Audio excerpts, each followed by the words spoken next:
lala jana, ndio wengine wako wanasaidia wengine leo. Wengine walikuja kwa lala jana, ndio wengine wako wanapanda machakula. Patia mtu muda.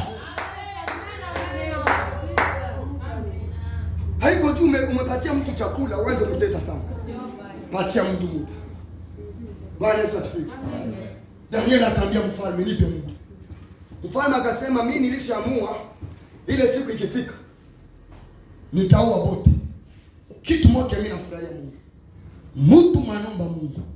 Haijalisha lale jana, haijalisha pange nyumba, haijalisha ana viatu kama mie, haijalishi kitu inapingana.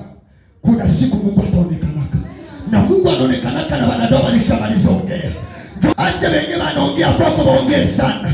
Siku Mungu ataonekanaka, batageuzaka maneno mopeke, banaanza sema shindo tulikule yaka, shindo tulikusaidiaka, shindo. Kadiri niko naongea na wana watano wanakuja saidiwa na Bwana. Kuna wengine watasema shindo tulikusaidiaka, lakini chumundi naongea wanasema wamekusaidia. Ukweli hawajakusaidia, lakini wakati wa Bwana imefika.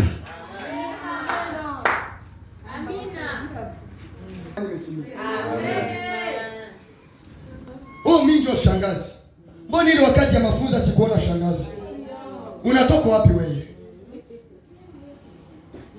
Oh, kama wamnipatie jembe nitapiga mgongo. Shangaa. Utapiga mgongo itavunjika. Mbona sikukuona kile wakati sura yangu ilikuwa na gomba? Ile wakati nilikuwa nafunga niko nasikia njala. Mbona sikukuona?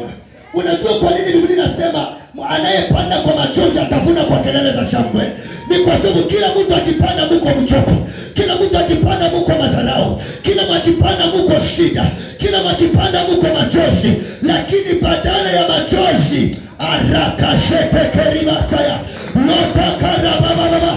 Wakati mimba inaluma sana, badala ya maumivu jovanita mtu mama, badala ya shida jo jina inatokea. Baada ya ile maumivu yako kuko jina inakuya, baada ya ile machozi yako kuko jina inakuya. Wewe vumilia muda wa Bwana, kuna jina jingine linakuya. Ifo bakwambia sukuma mama kwanza. Unasema hewa imeisha, hewa imeisha baba, hewa. Baada ya hewa kuisha, sauti inatoka ya mtoto.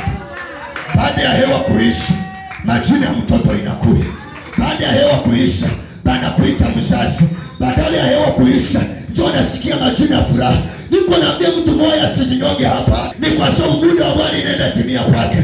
Niko naambia mtu mmoja asikatale ya Mungu kwa sababu muda wa Bwana inaenda timia. Niko naambia mtu mmoja usiache Bwana sababu ya mateso, sababu ya mashimambo, sababu ya madharau, sababu ya kutukana. Wakati wa Bwana inaenda timia. Amen. Jibu ya kwanza yenye Mungu anapatia kama mtu mukime wake, haiko pesa, haiko magari, haiko manyumba, haiko diploma, haiko buyana. Jibu ya kwanza anakutengenezea kwanza mtu. Eske niko nasikilizana na mtu moja hapa? Mungu akitaka tosha jamaa yako Mungu ya ile jamaa anazaka tengeneza mtu. Mungu akitaka ongea na taifa anazaka tengeneza mtu. Mungu akitaka okoa kizazi anazaka tengeneza mtu. Ndio maana magharibi ya leo niko naomba Mungu anisikie. Wewe nilikuyaomba hapa, una mtu kwa uwanja atatengenezewa chama yako. Mungu anisikie, kwa ile chama iko uwanja utatoka, itatengeneza chama yako. Mungu anisikilia huruma. Yakashekeri masaya. Haingelikuwaka Daniel na wachawi wangelikatoa vitu. Haingelikuwaka Daniel na wafumu wangelikupaka ile siku. Haingelikuwaka Daniel ikiwa ingeliangaliziwaka. Nikoona Daniel moja hapa, ya Mungu anaenda kumekesha. Nikoona Daniel moja hapa, mwenye Mungu anaenda tosha. Mwa ile chama maskini, Daniel moja hapa, lopekele mosuka. leta meno mara tatu, useme vile ni